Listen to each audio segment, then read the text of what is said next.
मन का भाषा समझता है ना। और मन क्या कहता है, मन क्या कहता है? ठंडा ठंडा कूल कूल, फिर से एक बार तृणमूल।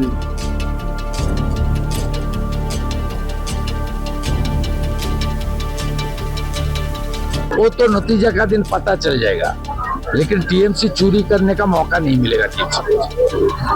SIR हुआ है, टीएमसी जाने वाला है, सुपड़ा साफ होगा। ममता बनर्जी फिर एक बार मेरा सामने, उनको हार स्वीकार करने पड़ेगा भवानीपुर में। बीजेपी का दावा है कि इस बार तो खेला हो जाएगा, यानी कि सरकार बन जाएगी। वैसे घोषित तो नहीं किए गए हैं सुवेंदु अधिकारी, लेकिन एक तरीके से सब मानकर चल रहा है कि अगर बंगाल में ममता जाती है और बीजेपी की आती है सरकार, तो फिर सुवेंदु ही सीएम कैंडिडेट होंगे। और उसी तरीके से पार्टी ने उनको जिम्मेदारी भी दे रखी है। और इस बार वो दो जगहों से चुनाव लड़ रहे हैं। एक तो वो सीट नंदीग्राम, जिसको पूरा देश आज की तारीख में जानता है, क्योंकि पिछले विधानसभा चुनाव में मैं यहीं पर था नंदीग्राम में, और करीब 15 दिनों तक जो राजनीतिक ड्रामा चला था, और उसमें आखिरकार कभी राइट हैंड रहे ममता बनर्जी के सुवेंदु ने हरा दिया था। किसको?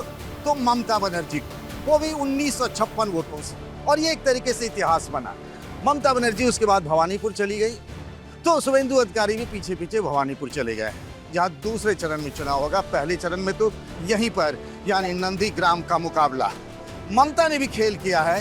वो कहते हैं लोहा लोहे को काटता है, तो उस तरीके से उन्होंने कभी शुवेंदु के राइट हैंड हो पवित्र कर को उनके खिलाफ टीएमसी का उम्मीदवार बना दिया। तो क्या अपने ही घर में, जहां से कभी ममता बनर्जी को हराया था शुवेंदु ने, क्या शुवेंदु अपने ही घर में ममता बनर्जी के दांव से घिर गए हैं? राजधानी में आज करेंगे इसी की बात। नमस्कार, मैं हूं पंकज झा।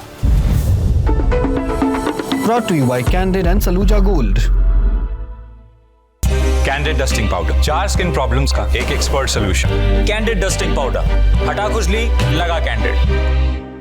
लेफ्ट पार्टियों का झंडा अब भी नंदीग्राम में कहीं कहीं दिख जाता है, जैसे मेरे ऊपर दिख रहा होगा।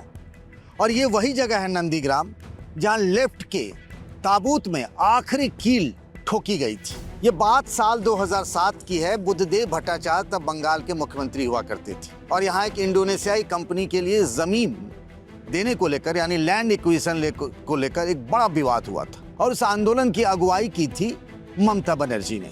और उस वक्त कहते हैं कि पुलिस फायरिंग में 14 लोगों की जान चली गई थी।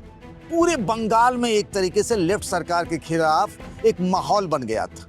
और फिर 4 साल बाद यानी 2011 में जब विधानसभा के चुनाव हुए, तो ममता बनर्जी की पहली बार सरकार बनी, ये टीएमसी की। और इतिहास देखिए गवाह ये है कि इसी नंदीग्राम में उनके ही अपने सहयोगी ने बीते चुनाव में ममता बनर्जी को हरा दिया। अब फिर से एक बार समय बदल रहा है। पश्चिम बंगाल में एक बार बताओ कि नौकरी वोकरी सरकारी मिलती है कि नहीं? मतलब देखो, पश्चिम बंगाल में नौकरी तो नहीं है, सीधा बात, कोई पॉलिटिक्स के तरीके से नहीं। हम लोग भी पढ़ाई किए, हमारा घर में भी भाइयों है। बड़ा भाई होगा? मेरा बड़ा भाई है, चाचा का लड़का अभी केमिस्ट्री ऑनर्स करके बैठा है, केमिस्ट्री में वो रिसर्च कर रहा है। और मेरा चाचा भी पढ़ाई लिखाई था, किसी का काम नहीं हुआ। इधर सीधे बात, बंगाल में जॉब नहीं है। हमारा दोनों भाई अभी बस स्टैंड में हम बैठा है, दोनों भाई सिक्किम से आ रहा है, ठीक है, सिक्किम में काम कर रहा है। अगर इधर बंगाल में कुछ होता तो बाहर क्यों जाता? बंगाल में कुछ काम धाम नहीं है, सीधी बात। 90-91 लाख वोट कट गया पूरे बंगाल में। कोई बात नहीं, कितना भी काटे तब भी दीदी आएगा। कहते हैं ना, कितना भी जोर लगा लो तब भी ममता दीदी फिर आएगा। तृणमूल का सरकार फिर बनेगा। ममता दीदी काम करता है, इधर काम अच्छा करता है ना, वो साथ रहता है। कुछ लोग बता रहे थे यहाँ रास्ता उस्ता नहीं बना, ब्रिज नहीं बना। अभी अभिषेक बनर्जी आए तो बोले कि ब्रिज बनेगा। ख्याल करके देखोगे, मट्टी का मकान ज्यादा था। जब मैं मट्टी का मकान ज्यादा, अब देखो सबका घर में पक्का मकान है, सब ममता दीदी ने दिया है। जब घर जो दिया है ममता दीदी ने दिया है। देखो ऐसा बन रहा है, ये ममता ही दीदी ने दिया है। ये बताइए, नौकरी वोकरी मिल जा रही है बंगाल में? सरकारी नौकरी नहीं, कुछ अभी कुछ नौकरी नहीं मिल अभी है। सब तो चोट चढ़ाई में चल जाता है अभी, मतलब घूस में चल जाता है। घूस में? हाँ, मतलब घूस देना पड़ेगा तो चाकरी मिल जाएगा। अच्छा, मतलब आपको नौकरी लेने के लिए आपको घूस देना पड़ेगा? हाँ, भी सही बात है। बिना घूस के नौकरी नहीं मिलनी? नहीं। प्राइवेट सेक्टर में है, प्राइवेट सेक्टर में भी चल रहा है अभी, घूस लेना ही चालू हो गया। एक बार बताइए, तो आप क्या करते हैं? হ্যাঁ এ আজকে তো দিদি এখানটায় কাজকর্ম কিছু নেই, সবাই লোক বাইরে जाता है। अच्छा, सब लोग, दीदी ने कुछ किया नहीं, सब लोग बाहर जा रहे हैं, ये आप कह रहे हैं? हाँ, बाहर जाता है। तो इस बार ममता दीदी चलবে না। হ্যাঁ চলবে ये না। आप कह रहे हैं? হ্যাঁ পরিবর্তন চাই, परिवर्तन। ওহা একা কেউ না থাকে, পরিবর্তন চাই। तो सामने शुभेंदु अधिकारी हैं, आप लोग के सुख दुख में काम आते हैं? वो सुख दुख में हर टाइम हम लोग के साथ रहता है। अच्छा, मान लीजिए अगर बंगाल में बीजेपी आ गई तो सीएम कौन बनेगा? शुभेंदु शुभेंदु? वो दिलीप घोष, सुकांता मजुमदार, समीर भट्टाचार्य? शुभेंदु शुभेंदु शुभेंदु? कुछ लोग कहते हैं कि पुरानी टीएमसी वाले हैं, इनको कैसे कर ले? नहीं नहीं, हम लोग शुभेंदु को ही चाहता है। भारत का सबसे भरोसेमंद Saluja gold TMT bars. Saluja gold TMT। अब सही पकड़े हो कॉन्ट्रैक्टर बाबू, मजबूती सब कुछ है। बंगाल में जहां जहां भी बीजेपी के झंडे लगे होते हैं, वहां इस तरीके से एक भगवा झंडा भी लगा होता है और उस पर लिखा होता है जय श्री राम। कुल मिलाकर मुकाबला धीरे धीरे हिंदू बनाम मुसलमान की तरफ भी खिसकता हुआ चला आ रहा है। मुझे याद है बीते विधानसभा चुनाव में, यानी साल 2021 की बात है, जब ममता बनर्जी यहाँ आई थी, पहली रैली उन्होंने की थी नामांकन के बाद, तो उन्होंने यहाँ मंच से पहली बार चंडी पाठ भी किया था। वो जानती थी कि खतरे उनके तरफ बढ़ रहे हैं, और उसके बाद यहीं पर एक मंदिर जाने के दौरान कार्यक्रम में उन्हें चोट भी आ गई थी। उसके बाद उन्हें कलकत्ता के एक अस्पताल में भर्ती कराया गया था। उन्होंने ये भी आरोप लगाया था कि साजिश के तहत उनके साथ ये हुआ है, और उसके बाद व्हील चेयर पर ही उन्होंने बंगाल के अलग अलग इलाकों में चुनाव प्रचार किया था। पर यहाँ पर नंदीग्राम में उनका खेल खराब हो गया था।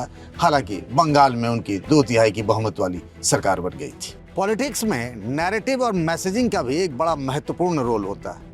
याद करिए साल 2024 के लोकसभा चुनाव को अमेठी से स्मृति ईरानी चुनाव लड़ रही थी, और ये लग रहा था कि शायद प्रियंका गांधी या गांधी नेहरू परिवार से कोई लड़ेगा, लेकिन किशोरी लाल शर्मा को वहां से चुनाव लड़ाया कांग्रेस ने, और फिर किशोरी लाल शर्मा ने स्मृति ईरानी को चुनाव हरा दिया, जो इससे पहले अमेठी से राहुल गांधी को हरा चुकी थी और जायंट किलर थी। मतलब कांग्रेस ने ये मैसेज दे दिया कि हमारा एक सिपाही भी आपको हरा सकता है। तो नंदीग्राम में भी इस बार ममता बनर्जी ने वही खेल करने की कोशिश की। जो कल तक पवित्र कर लेफ्टिनेंट हुआ करते थे शुभेंदु अधिकारी के, उनको ही दे दिया, यानी हमारा एक सिपाही शुभेंदु को हरा देगा, एक तरीके के ये नैरेटिव बनाने की कोशिश की जा रही है। तो दूसरी तरफ तो शुभेंदु ने भी तो 2 कदम आगे चलते हुए सीधे भवानीपुर, जहां से खुद ममता 3 बार चुनाव जीत चुकी हैं, वहां से उनको चैलेंज कर दिया है। तो पूरा खेल जो है वो एक तरीके से मैसेजिंग का है, यानी हम ममता से सीधे सीधे लोहा ले रहे हैं, शुभेंदु ये बताना चाहते हैं। और पिछली बार तो हरा भी चुके हैं, इसलिए मामला और भी दिलचस्प हो जाता है। तो आपको क्या लगता है कि इस बार क्या ममता बनर्जी या टीएमसी घेर पाएंगे शुभेंदु को उनके ही गढ़ में? यहाँ पर लोकसभा की 2 सीटें हैं, ये पश्चिमी मेदिनीपुर जिला पड़ता है, और दोनों लोकसभा सीट अगर आप देखें तो दोनों पर बीजेपी का कब्जा है। विधानसभा की 16 सीटें हैं, और पिछली बार इनमें से 7 सीटें बीजेपी के कब्जे में थे और 9 टीएमसी की। इस बार शुभेंदु का ये है कि कम से कम हम 2/3 16 में से जीत लें। उनके पिता यहाँ से काथी लोकसभा क्षेत्र से, और वो 3 बार के वो सांसद रहे, फिर अब उनके भाई हैं। तो ये जो इलाका कहा जाता है शुभेंदु का गढ़ कहा जाता है, और वो चैलेंज कर रहे हैं अब ममता को उनके ही गढ़ में। तो क्या आपको लगता है कि नंदीग्राम में जो पिछली बार कहानी हुई थी कि ममता को शुभेंदु ने हराया था, क्या ममता के खास करीबी शुभेंदु को इस बार चुनौती दे पाएंगे नंदीग्राम में? बताइएगा जरूर कमेंट बॉक्स में। इस वीडियो को बनाया हमारे साथी राशिद और शुभम ने। बाकी खबरों के लिए बने रहिए द लल्लन टॉप के साथ।